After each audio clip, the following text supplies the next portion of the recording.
Kita ke sorotan lain. Mantan Mendikbudristek Nadiem Makarim jalani sidang perdana di Pengadilan Tipikor Jakarta. Nadiem didakwa merugikan negara sebesar 2,1 triliun rupiah. Dalam dakwaan, jaksa membagi perhitungan kerugian negara menjadi dua unsur. Pengadaan laptop berbasis Chromebook yang nilai kerugian sebesar lebih dari 1,5 triliun rupiah. Dan pengadaan Chrome Device Management atau CDM dengan kerugian 621,3 miliar rupiah. Menurut jaksa, proses pengadaan Chromebook bermasalah karena tidak melalui proses kajian yang patut dan tidak mempertimbangkan kondisi dan kebutuhan di Indonesia.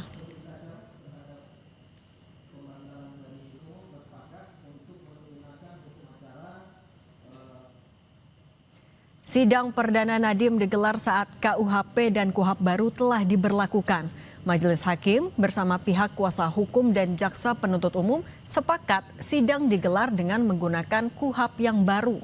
Hakim memutuskan sidang menerapkan ketentuan yang lebih menguntungkan bagi pelaku tindak pidana, yakni KUHAP baru.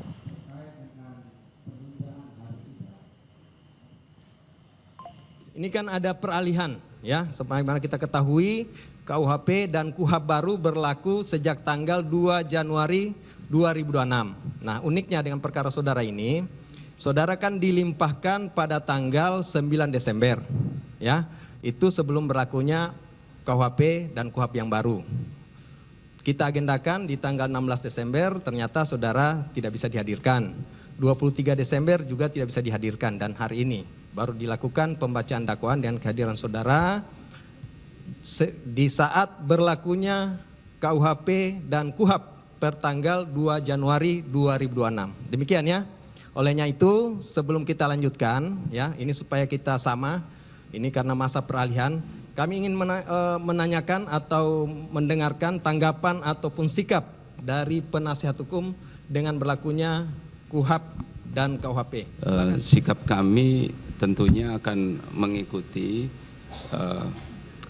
prinsip bahwa undang-undang yang digunakan adalah undang-undang yang ketentuannya akan lebih menguntungkan bagi terdakwa.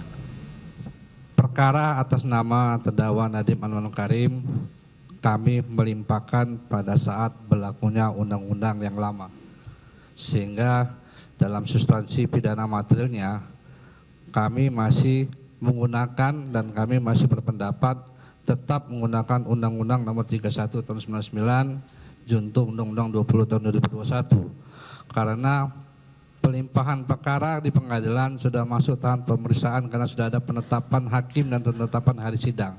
Dari penuntut umum tetap dengan pasal dan ketentuan yang sudah diserahkan di surat dakwaan ya. Karena kan kalau melihat KUHP baru itu kan ada ketentuan lain ya. Jadi tetap ya, karena sudah di ini. Terhadap hukum acara, baik dari penasihat hukum maupun penuntut umum bersepakat untuk menggunakan hukum acara KUHAP baru ya, karena sebagaimana kita ketahui dengan berdasarkan asas Lex Meteor bahwa peraturan yang paling menguntungkan ya terdakwa harus diberlakukan.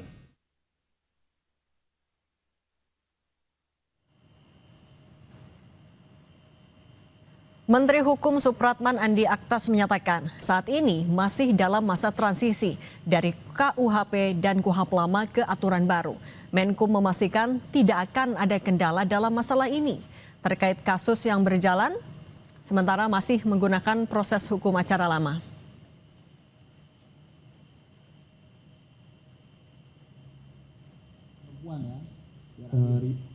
Rio dari Antara. Mau nanya soal yang rame di medsos juga Pak, pasal 18 bahwa yang jurisdiksi gitu, sehingga tidak terjadi adanya ketimpangan dalam keputusan antar daerah. Itu aja. Terima kasih. Pertanyaan kedua silakan Mas. di dalam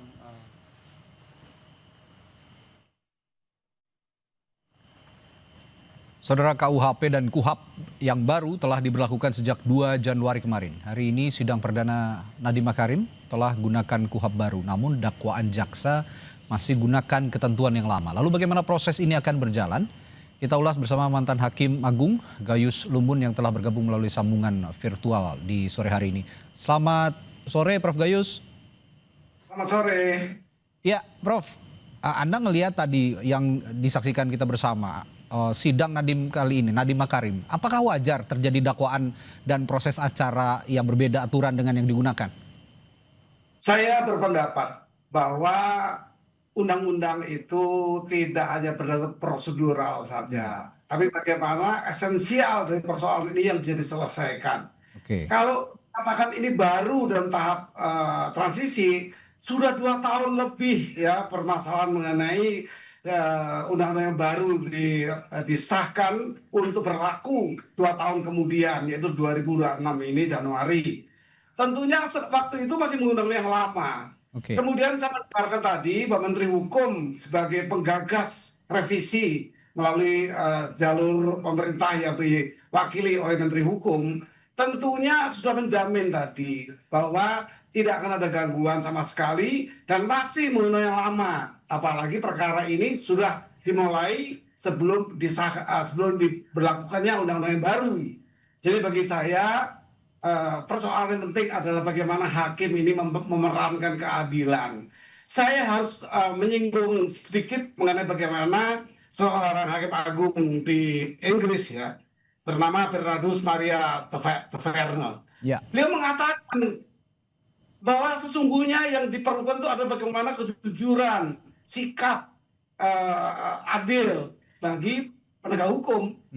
Undang-undang itu adalah petunjuk saja. Bahkan dengan undang seburuk apapun akan bisa diberikan keputusan yang adil apabila hakimnya bagus, jaksanya bagus, polisinya bagus, dan lawyernya juga bagus. Itu pendapat saya yang bisa mendukung bahwa memang pendapat hakim pelaksananya yang baik. Tapi gini Prof, kalau kita bicara asas yang berlaku saat ini, dalam penerapan KUHAP yang baru, ini hakim menyebut asas Lex Meteor, menggunakan ketentuan yang lebih menguntungkan terdakwa. Apakah asas ini juga selalu harus diaplikasikan dalam masa transisi seperti ini? Tidak semua asas itu diberlakukan sebagai norma. Yang berlaku adalah norma yang mengatur. Tadi saya katakan norma itu digunakan saja untuk sebagai petunjuk kalau ini versinya Taverner. Itu pandangan saya, walaupun Taverner juga banyak tantangan oleh John Locke misalnya, Montesquieu juga menentang. Tapi pertentangan itu berfokus kalau pada berat lain ya apa yang ada. Tapi kalau mengatakan asas menguntungkan terdakwa juga tidak bisa diterapkan. Asas itu tidak punya sanksi. Yang punya itu norma. Bagi saya, ya jadi bagi saya asas baik-baik saja, tapi asas itu tidak mengikat secara yuridis di sidang pengadilan. Kalau gitu selanjutnya saya akan tanyakan juga bagaimana sikap Anda jika asas ini berbenturan begitu dengan kepastian hukum atau penuntutan kasus berat seperti kasus korupsi yang dialami oleh Nadiem Makarim. Akan saya tanyakan hal itu Prof setelah jeda di Sapa Indonesia Malam sesaat lagi. Ya, Prof Gayus, tadi sebelum jeda saya bertanya soal asas yang berlaku ini, terutama soal sikap Anda jika asas ini berbenturan dengan kepastian hukum atau penuntutan kasus berat seperti korupsi. Bagaimana Prof? Saya harus memulai pandangan kita kepada proses pembentukan undang-undang yang diawali dengan kaidah. Setelah kaidah diformulasikan pembentukan hukum menjadi asas. Setelah asas baru norma. Nah, melihat ini tentunya kalau norma bertentangan dengan asas yang tidak dipertimbangkan atau sudah dipertimbangkan tapi dipilih yang berbeda, tentu kita mengakui adalah norma perundang-undang. Jadi kalau ada bertentangan ya tinggalkan asas, tinggalkan kaidah. Itu pendapat saya secara logika hukum ya, mengatakan seperti itu. Jadi kalau bertentangan ya menggunakan selalu pada undang-undang yang mengatur seperti apa. Tadi juga ada yang menarik Prof. Disebut oleh hakim ketua tadi di persidangan Nadiem Makarim bahwa KUHAP baru dipilih ini karena lebih menguntungkan terdakwa. Saya ingin tanyakan di sisi mana KUHAP baru ini menguntungkan terdakwa atau terpidana ini?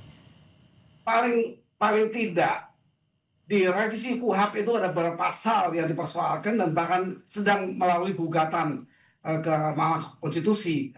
Pasal 597 sampai 414, 415 itu kalau diuraikan panjang, tapi kira-kira itulah yang menjadi pandangan berbeda dengan hasil norma yang diberlakukan.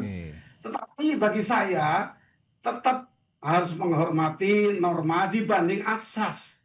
Asas tidak mengandung sanksi, itu utamanya. Mana ada asas yang mengandung sanksi? Artinya kalau norma ada sanksinya, itu ukuran-ukuran dari pemberlakuan dari kedua hal ini. Jadi saya berpendapat bahwa tetap ini harus jalan sebagaimana norma yang telah menentukan. Hanya saja tadi Menteri Hukum, penguasa hukum dari eksekutif itu menjelaskan tidak akan ada gangguan. Yang lama menggunakan yang lama, itu kan sudah ketentuan sebenarnya. Bahwa yang lama menggunakan undang-undang yang lama. Apalagi yang baru ini masih banyak persoalan dengan gugatan dan yang lain, uji materi dan yang lain. Jadi bagi saya, mari kita menghormati semua di tangan hakim. Hakim juga harus berpedoman pada norma, tidak pada asas. Tidak pada asas. Tapi yang menarik juga sepertinya tadi juga ada kontradiksi sedikit.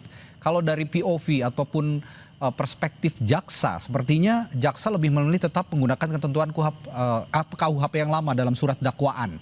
Nah, ini dampaknya terhadap strategi penuntutan dan pembelaan terdakwa bagaimana?